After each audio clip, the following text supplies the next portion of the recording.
na još jedan program ovogodišnjeg Vriska. A sada ću zamoliti Dragu Glamuzinu da dođe sa šanka i najavi nas kao što je obećao. Drago, molim te dođi. Ajde.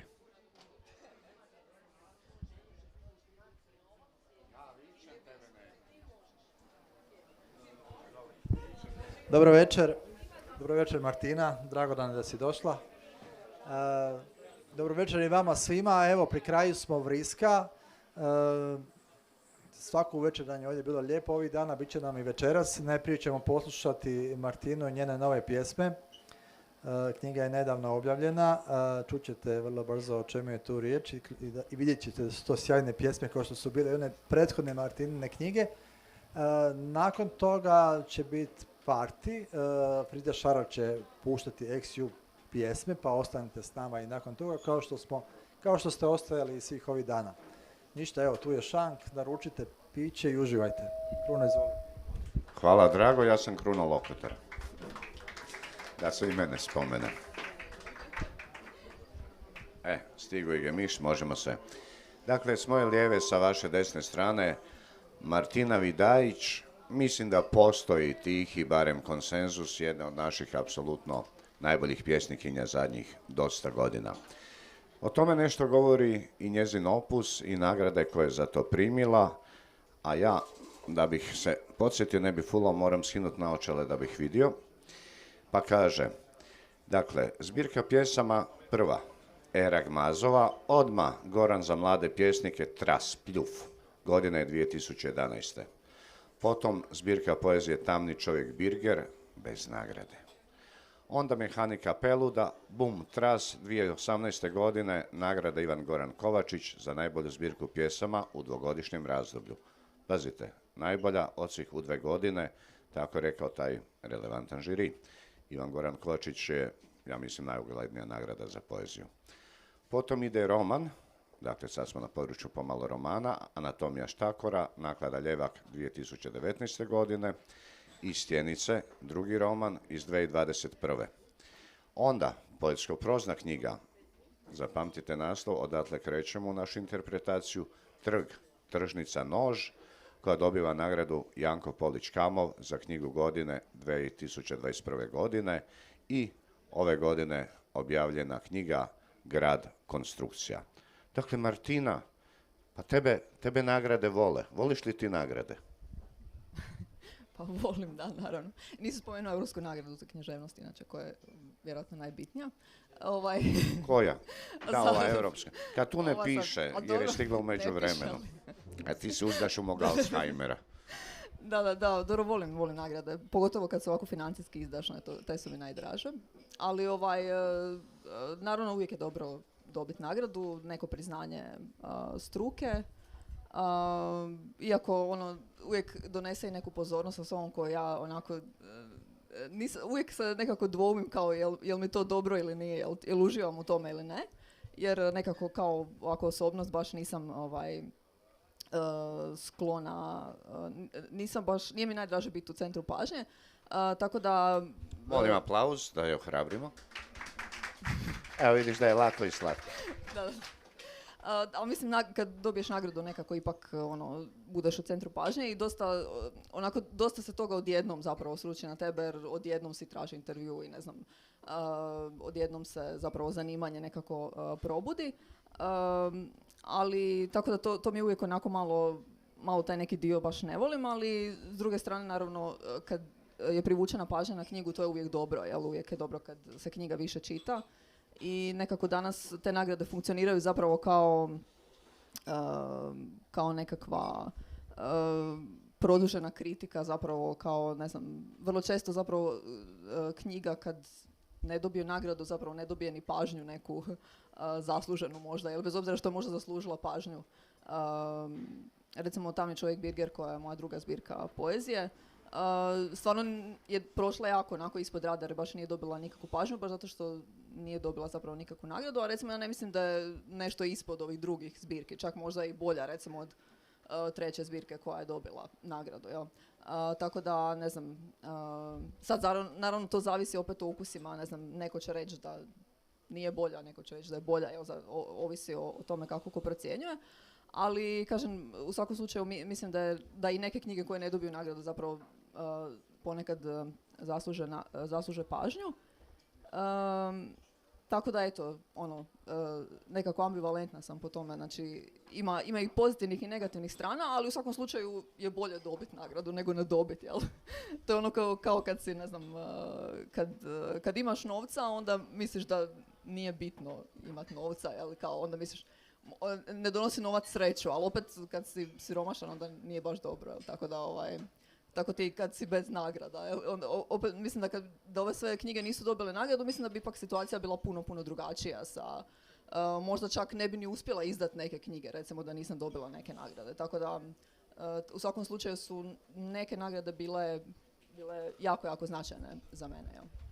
Dobro, nagrade su jedan od tih elemenata koji doprinose u hijerarhiziranju književnosti koje se onako spontano događa kroz recepciju, kroz kritiku, kroz cijeli niz elemenata. Ne? Da.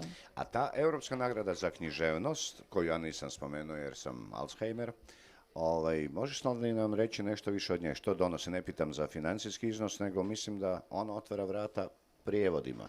Mm-hmm.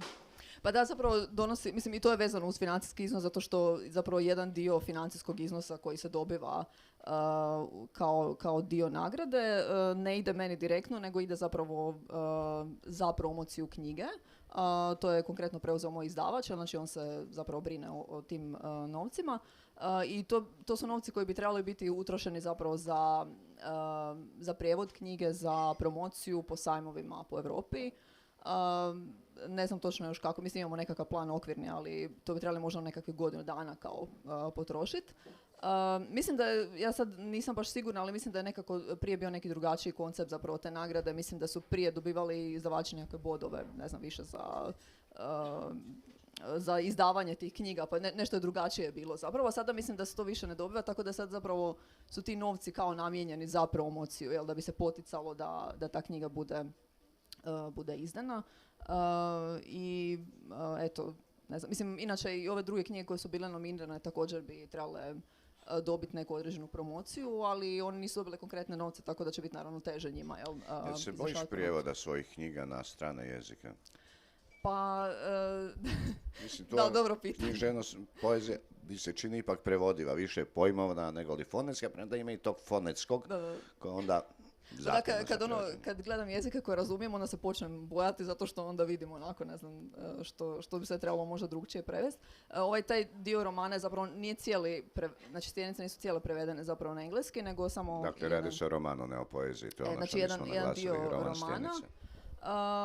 I mislim, meni onako se okej čini prijevod, sad, ne znam, naravno, bilo je nekih dijelova gdje, recimo, nisam uopće očekivala da će biti problema, a opet ima, neki dijelova gdje postoji neki problem, a ne znam, nisi očekivao. To mi je prvi put da mi je prozni tekst zapravo preveden, tako da mi je to onako neko skroz novo iskustvo. U stvari, moram još steći, ja mislim, dosta iskustva o tome zapravo, da bi mogla možda nešto više o tome reći. A što se tiče prevođenja poezije, tu je već stvar nešto drugčija, stvarno tu zna biti dosta problematično, zapravo, pogotovo moje pjesme koje su u stvari prilično višeznačne i nerijetko se temelje zapravo na višeznačnosti. I ono što je posebno problematično zapravo što ja vrlo često temeljim cijelu pjesmu zapravo na tom nekom malom pomaku značenja. Jel? Onako, biram neku riječ koja je zapravo neprecizna, jel, u jeziku, da bi, baš zato da bi proširila značenje pjesme, jel? I da bi ona imala kao više slojeva, a to u prijevodu zna biti užasno problematično zapravo. To sam baš, imali smo priliku prije nekog vremena, mislim da to je lani bilo, smo sudjelovali na jednoj prevoditeljskoj radionici u Berlinu. Bilo je nekoliko pjesnika sa ovih naših ex-jugoslavenskih područja i bili su pjesnici s njemačkog govornog područja i onda smo zapravo radili jednu jako zanimljivu i jako dobro organiziranu radionicu koja je trajala nekoliko dana i tijekom koje smo u stvari prevodili se međusobno uz pomoć, znači imali smo najprije kao osnovni interlinearni prijevod, onda smo radili međusobno tom prijevodu i još smo imali prevoditelja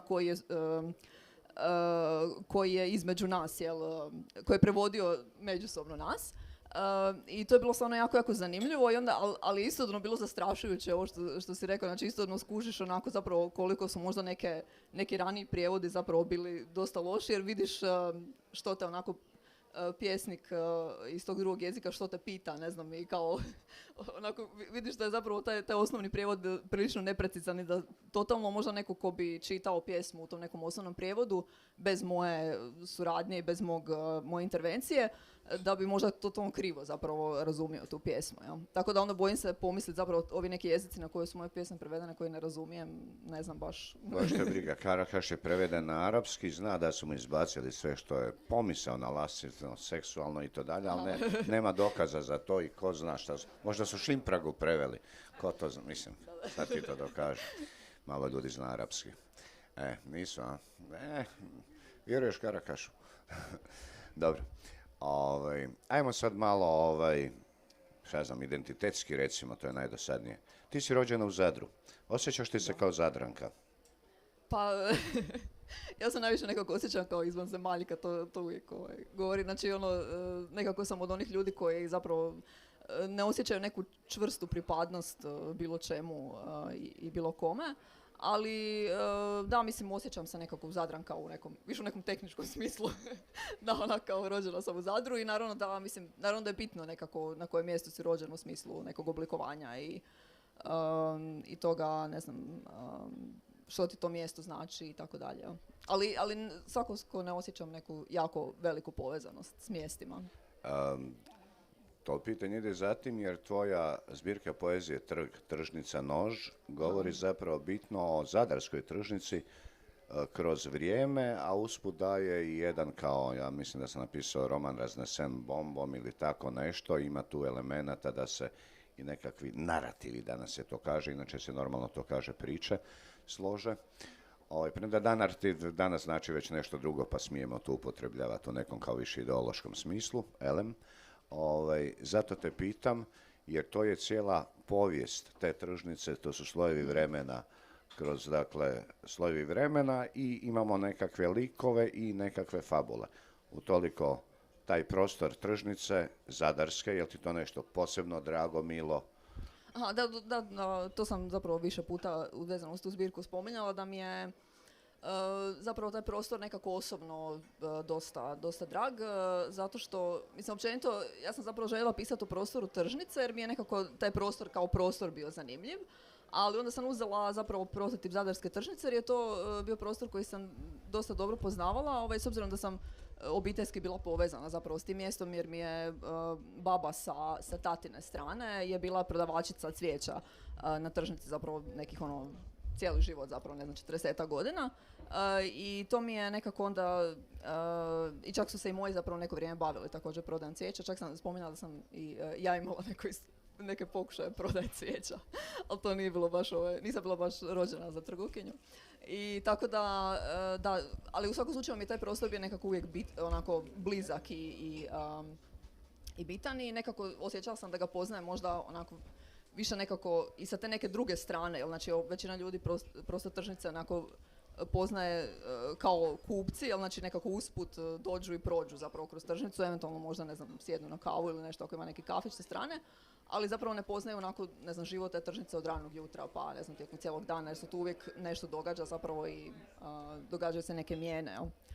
Tako da je to sam zapravo dosta to iskustvo. Čak sam neke anegdote, ne znam, babina iz vremena dok je prodavala tu upotrijebila i ne znam, dosta ima isto tako... Reci nam koju anegdotu iz babina vremena prodaje cvijeća i koje cvijeće me zanima, šta si krizanteme prodavala u 3. mjesecu ili gdje je bio neuspjeh? Što u 3? Reci prvo anegdotu babinu. Da, ima babina anegdota, ona neka kad je kao uhvati proljev prodavačicu pa trči, ne znam, jer počne rat pa kao počnu padat bombe i onda ona trči na zahod, onda je ova ne pusti koja ima taj neki lik Vuke koja je zapravo jako bitan lik u... Baba Sera, što se kaže. Da, i onda ona Vuka ne pusti unutra zato što je Vuka kao... To je jako teško objasniti, zapravo treba onako... to je jedan zadarski lik koji Zadrani poznaju. Znači to je bila zapravo jedna kao čuvarica, mislim ne znam koji je bio njezin službeni naziv zapravo, ali ona je bila kraljica tog zahoda, znači kao bila je non stop u tom zahodu, kako bi rekla. Mislim da je kasnije čak imala nekakvu koncesiju zapravo na taj zahod i praktički je boravila onako unutra, znači imala je to je zahod koji se nalazi u Bedemu, onako Zadarskom, znači unutar Bedema je. I onda je ima kao nekakva prostorija, ne znam, bila ispred i ona je tu praktički bio dnevni boravak, ono, što se ovdje zove. Ovo. Kao ovo, da. Dnevni boravak, a iza toga su bile, ne znam, kabine kao sa zakonom. I onda je zapravo imala tu, znači ona je tu boravila po cijele dane i nju je čak u vrijeme kao kad je bio taj napad, joj je unuk spavao, ne znam, tu kao negdje iza u toj sobi. I onda ona babu nije htjela pustiti unutra jer je unuk spavao kao da ne probudi unuka, kao, a babi je bila sila kao na to je uglavnom, tako da je oko toga je bila ta neka, iako sam jako promijenila zapravo tu anegdotu u književne svrhe, ne znam, to je dosta detalja promijenjeno. Ali da, uglavnom je to je jedan lik koji se provlači zapravo kroz dosta pjesama i kao nekakva zahodska mafija zapravo bila koja je mogla odlučiti hoćeš li moći u taj zahod kao ili ne. Znači to je bilo jako... To je koncesija da, na nije bilo baš probalu, tek to je tako, velika ne znam, stvar. nije se moglo Tuđu. kao... Nije bilo baš puno, ne znam, tih javnih zahoda okolo i svi su ovisili o tom zahodu, tako da je ona imala jako značajnu ulogu zapravo na toj tržnici. Moć, da. Da. Tržnica Nož je zapravo prva tvoja zbirka poezije koja ima i tu nekakvu narativne konstrukcije iz kojih bi se dala iskristalizirati različite fabule i postoje nekakvi likovi koji se tu pojavljuju i od kojih bi se od te zbirke dalo na temelju nje, evo, prijedlog za, ne znam, radionice pisanja romana, premda to baš ne postoji ko će ispisati cijeli roman, ali može biti nekakva podloga za, ja mislim, ispisivanje cijelog romana.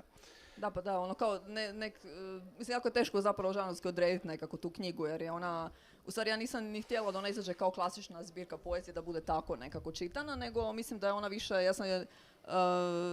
ja sam je nekako opisivala kao poemu u proznom slogu koja kao nije proza, nego je zapravo poema u proznom slogu, recimo, znači nekako najbliže bi bila zapravo, ili opet kao roman u stihovima koji nije u stihovima, nego je u proznom slogu, znači kao malo je neobično za objasniti, ali u načelu je, ona je pjesnička knjiga jer je pisana dominantno pjesničkim jezikom, znači jezik zapravo tu funkcionira kao pjesnički jezik, ali postoji taj neki narativ i postoji u stvari narativ koji ide od početka do kraja knjige, znači treba knjigu pročitati nekako u cjelini da bi se shvatilo, jer ti tekstovi u stvari ne funkcioniraju po meni do kraja kao pjesme, da, pojedinačne, nego više zapravo bolje funkcioniraju u cjelini nego kao pojedinačne pjesme. Da. Jel taj naslov ima veze, jel te asociralo, sad idemo prema rijeci, uho, grlo, nož, Vedrane Rudan? Nije, ne znam. Mislim, što ja znam, nekako mi je to dobro zvučalo kao, ne znam, negdje sam bila čula da je neko napisao da je to kao jasna aluzija na nož, žica, Srebrenica, iako, znači to uopće nije bila moja, onako, ni na kraj pameti mi je tako nešto nije bilo. Ali, ne znam, jednostavno to mi je kao dobro zvučalo kao, naprosto kao onomatopeja, odnosno kao aliteracija i...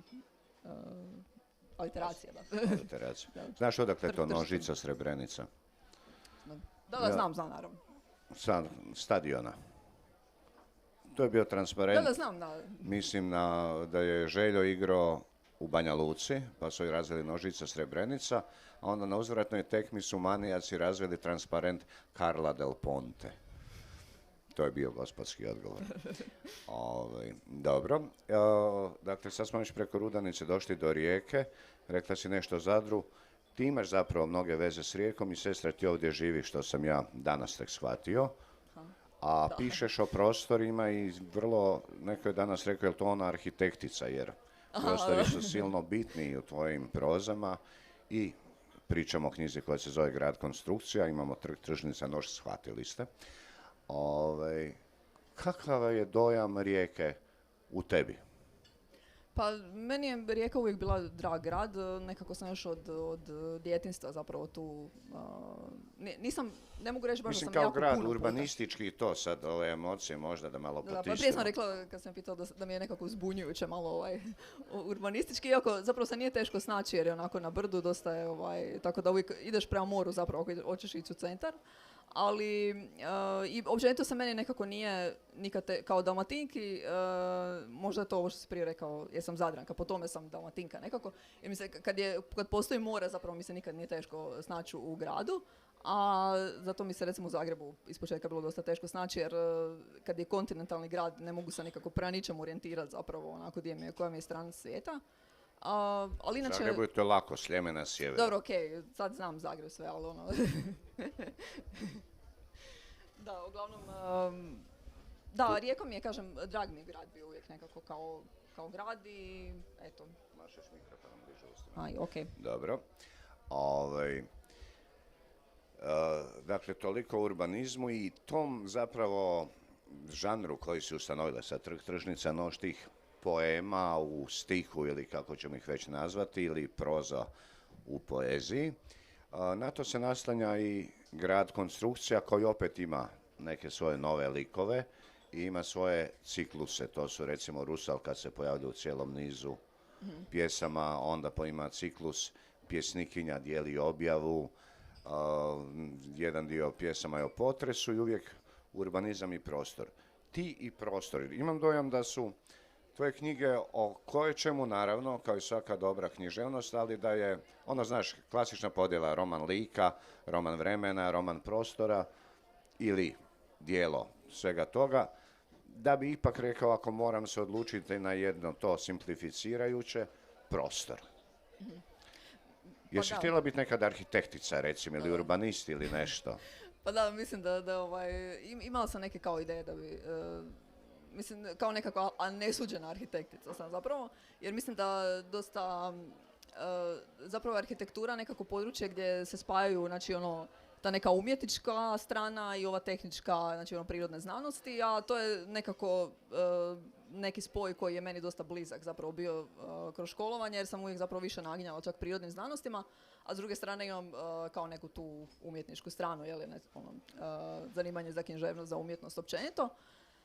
Tako da čak mi je nekad onako žao kao što nisam išla studirati arhitekturu, ali to je, kažem, više sam ovako nesuđena arhitektica, ne znam, neosuđena arhitektica. Nisam, kako bih rekla, nikad nisam ozbiljno mislila, to da sam išla kao studirati ili da sam pokušavala to studirati ili nešto, nego više kao nekakva misao, onako, znači nešto što je kao što bi bilo kad bi bilo, recimo, ja. Ali da, prostor je bitan u smislu, prije sam rekla ono kao da se ne vezujem za prostor, ali više se zapravo ne vezujem za, ne znam, za gradove kao za nekakva mjesta u tom smislu, nego ali mi je užasno bitan zapravo mikroprostor, znači ono, nešto što je meni zapravo bitno, ne znam, emotivno, i tu sam nekako više onako ko neka mačka, znači, baš se vezujem u taj neki mikroprostor, u svoj prostor neki, znači, koji sam ja nekako odlučila da je moj, Tako da u tom smislu i ono što sam isto dosta spominjala vezano iz taj roman sad što smo dosta pitali, dosta sam osjetljiva zapravo na oblikovanje prostora, nekako onako kad je loše oblikovan prostor, dosta mi jako može utjecati zapravo to emotivno na mene. Tako da, eto, mislim da iz tog razloga nekako prostor dosta ulazi u moje knjige, a ove su knjige nekako, one su u stvari donekle istodobno i nastajale, tako da ja mislim sam čak zapravo neke od pjesama iz ove zbirke da sam napisala još u stvari dok sam pisala Trg, tržnica, nož, a onda sam nekako istodobno pisala zapravo iz Stjenice, tako da možda to nekako bilo razdoblje u kojem mi je onako baš dominantno ta tema bila zanimljiva, jer ja obično, meni se nekako fokus premjesti, ne znam, u nekoj fazi na nešto drugo, sad ne znam, možda će u budućnosti mi biti fokus na neku drugu temu, ali više ću ono kao izaći iz te teme prostora, ali kažem, ovdje je bilo, to je praktički nekako sve nastajalo, jer ovdje su isto pjesme, zapravo veći dio tih pjesama je nastajao još prije nekih možda 4-5 godina, tako da to je praktički u vrijeme dok su nastajale te druge dvije knjige. A da su nastale u drugim tvojim mikroprostorima gdje li si već živjela, da li bi bile drugačije? Pa da, ova knjiga, recimo, jedan dio, čak bi rekla veći dio pjesama, možda je nastao zapravo sam još živjela u Zadru. I mislim da se točno vidi zapravo čak prijelaz, onako kao koje su pjesme, bar ja vidim nekako, sad ne znam, bi mogao vidjeti neko ko čita to sa strane, ali ja vidim točno taj neki prijelaz kad sam prešla u Zagreb, zapravo kako su se promijenile te pjesme nekako. I kako izgledaju tvoji mikroprostori? Feng shui, ili tamni, ili drvo, ili nemam pojma Ikea, ili old school, ili kako? Ti zamišljaš nešto mračno kad je ne znam, pitam te, Nije, pa jako su ugodni, imaju dosta biljaka i ne znam tako, da. A jel premještaš gdje to nešto? Znaš, da, jako, da. Premjestiš namještaj i kažeš dobila sam više prostora. Da. Ne mogu premiješati namještaje, živim kao podstanar, ali uvijek nešto kao sad sam imala baš neki, to mi se danas sestra jako smijela, jer sam imala neki stolić ružni koji je bio u podstanarskom stanu, koji me toliko iritirao, znači od početka kad sam se uselila, već 4 godine zapravo živim u tom stanu, i da sam morala naći neko rješenje, na kraju sam napravila nekakvu kutiju koju sam obložila jutom, pa sam nešto ofarbala, znači jako sam se potrudila da sakrijem taj stolić. Sad više niko ne bi rekao da je to taj stolić, ali ja znam da je ispod. Sad je to kutija. Sad je kutija, da. Imam stol u kutiji. Dobro. Okidoki. Grad konstrukcije, dakle, izašao u kojem ono mjesecu? Jedno četvrtom? Mislim da je bilo kraj 4. ili 5. Tako negdje, ne znam to. I to je jedan od prvih nastao u biblioteci 321 pjesništvo koja je redizajnirana. Jesi zadovoljna kako to izgleda? Pa je, da, jako je lijepo. Da, trebalo je biti, mislim da je trebalo je biti nešto plavo-zeleno. Bile su nekakvi prijedlozi boja drugačije. Da, meni se jako sviđa zapravo ova nova. Mislim da je onako dosta, u stvari, jako sam željela u stvari za ovu zbirku nekako da bude neki jako diskretni dizajn, jer mi se činilo nekako neki taj stišani, jako diskretni dizajn zapravo ide uz te pjesme nekako, tako da drago mi je da se promijenio dizajn biblioteke. Dobro. I sad idemo na onaj najslađi dio, a ja vam prije toga samo moram reći ono što je drago, a i ja, naša greška, zaboravim. Ivana Šojat, nažalost, nije s nama, to ste primijetili, pa eto, radimo ne dnevni boravak u dvoje, nego u troje, zapravo trebalo biti sad i u dvoje, ali eto, ja se ne računam, to je u redu. Pa te molim da odabereš sad jedan ciklus nešto iz grada konstrukcije i izražajno nam pročitaš svoje pjesme, a vi na kraju pjesme, ako vas posebno pogode, smijete to pozdraviti aplauzom. Dakle, izvoli, smije jedan aplauz. Može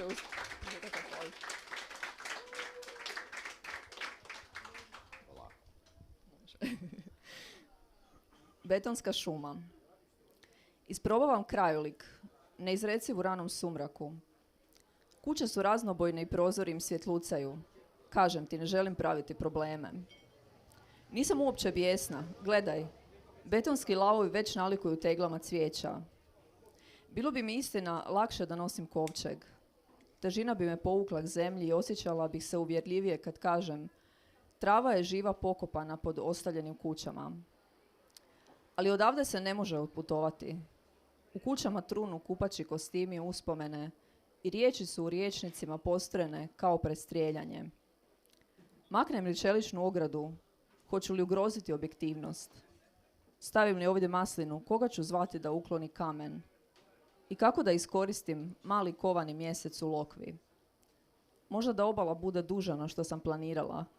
Duga dovoljno da sretnem živog čovjeka sa štapom za pecanjem. Rado se koprca o tankoj niti. Potom nestaje u mraku.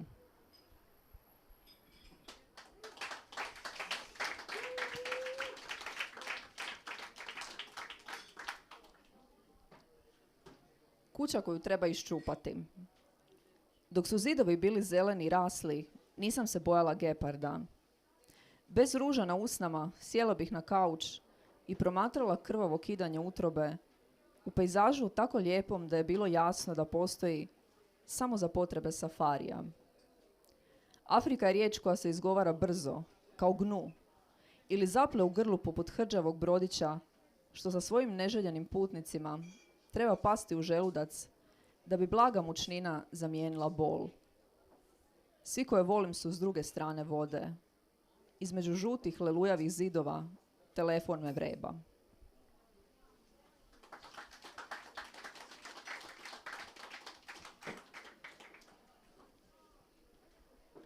Rusalka putuje. Molimo putnice da ugase sve uređaje. Uređena tijela također. Ne boji se tko umire prvi put, ali mi koje smo se mnogo dizale i spuštale, sjedimo od drvenih kičmi, sušima što šume na propuhu i naše noge ukorjenjuju avion.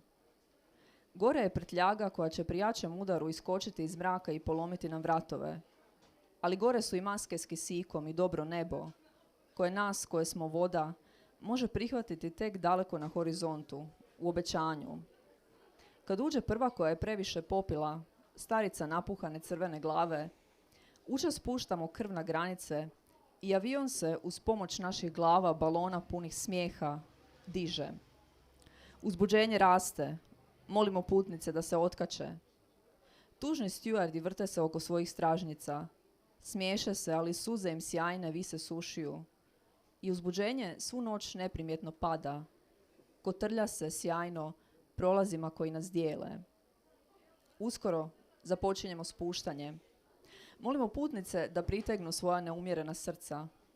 Molimo da alkohol i hranu ostavite u avionu. Uzmite ono što ste donijele. Mirno pronađite izlaz.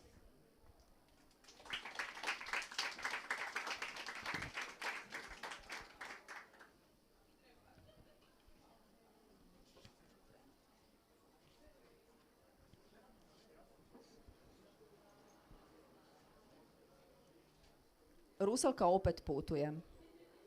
Oblaci su meki, putnici mirno spavaju.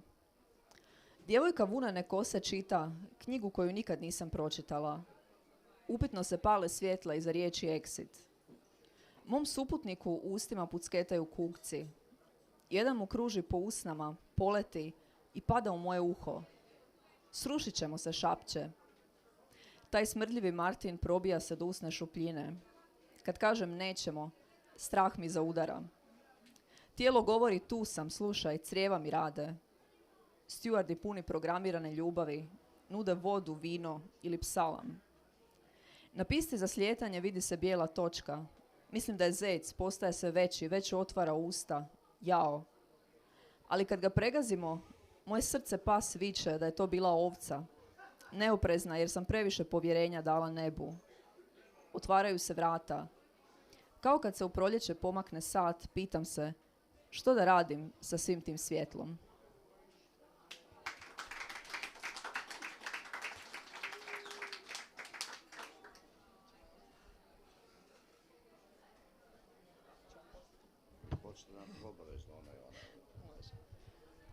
Podstanarka. Vidim, ovdje je bila zabava. Kapalo je crveno i nešto se slomilo. Ja uvijek malo zakasnim. Sad, ležeći na kauču nad rupom od cigarete, strahujem od puknutog federa koji prijeti da će mi rasparati klitoris. O, bilo je ovdje zabave. Kidalo se, kidalo, paralo i nešto se zapalilo. Nečija su leđa ostala u kadi, nečija jetra u frižideru. Tragovi suza na zavjesama, tragovi zubi na kabelima. Razmekšane od čekića što ih je svu noć udarao, dvoje bijelih progutala su mračna vrata. I domaćica, žena poput mene, sama među nemoćnim dlanovima tanjura, zaspala je, zamotana u sag.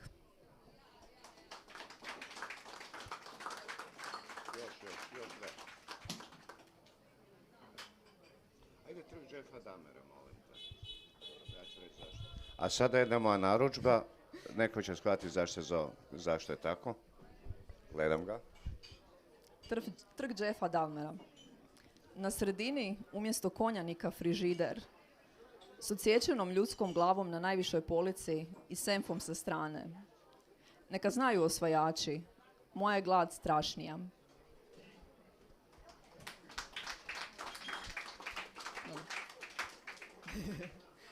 Okay. Jezero. Ovo nije voda. Ovo je tamni mramor izrezan kružno kao čekanje. S ružičastim otocima u daljini i dva amaterski pozlačena stabla uz rub. Kako su djeca pravilna. Odbijaju nositi jakne i junjkaju mokro mama. A majke i očevi, bake i djedovi, loše izvedeni. S očima što se prebrzo okreću. Otkrivajući svaki čas ledenu bijelu sljepoću. Iza leđa na obodu pojas toplih čokolada i čajeva, u koji ne mogu kročiti jer nemam za žeton. Na svakih 10 metara duž obale prodavači sladoleda u bundama, uzaludni i tužni, poput pokušaja da se zaledi vrijeme. Ovo nisu obluci, ovo su jaja po kojima neprestano hodam. Prilazim patki čija krila govore, ležim na nafti, ne mogu poletjeti. Prinosim zapaljenu šibicu. Hoćeš li mi ti sagraditi kuću? Pitam.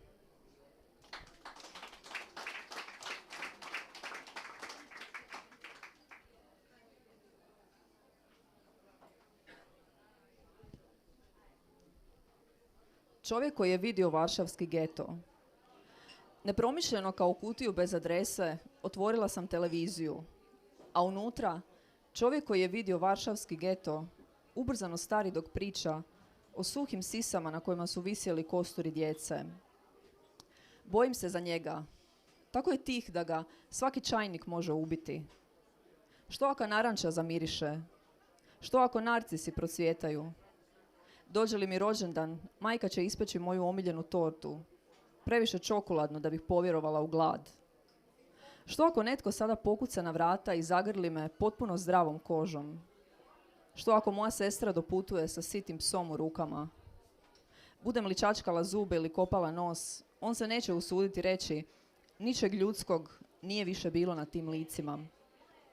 Jedan jedini nesmotren pritisak tipke i nikada neću vidjeti lijepog mladog nacističkog vojnika koji izlazi iz usta čovjeka koji je vidio varšavski geto i raznosi mi glavu iz zabave.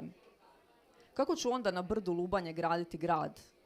Kako ću objasniti arhitektima da su zidovi pogrešna taktika?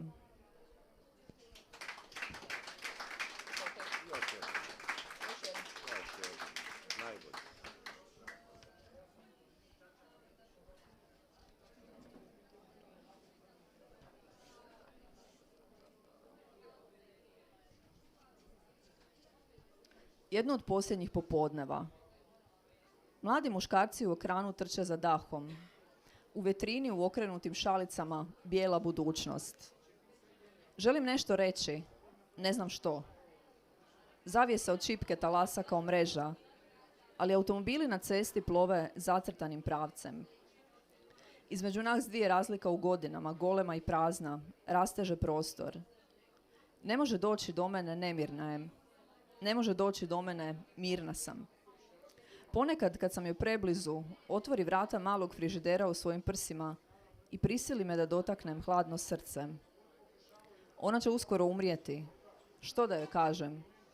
Sve što je padne s jezika, makar bila kornjača s najoštrijim zubima, moram prvo razgledati, obložiti baršunom i dobaciti joj natrag da ogrije dlanove.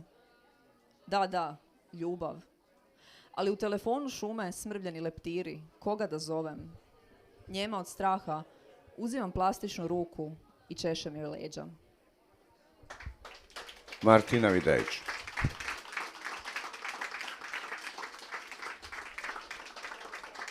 Martinine knjige možete kupiti ovdje, ona će vam se rado potpisati i kupujte klasike dok su još mladi. Jednog dana će to vrijediti. Hvala vam svima. Martina, puno hvala. Hvala tebi.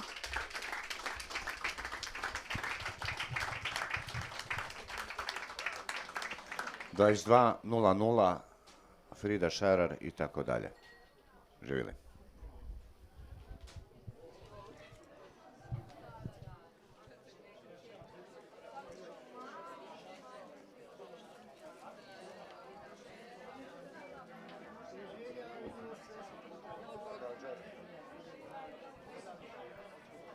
Kako smo odradili u minutu. Da. Ajde, čak se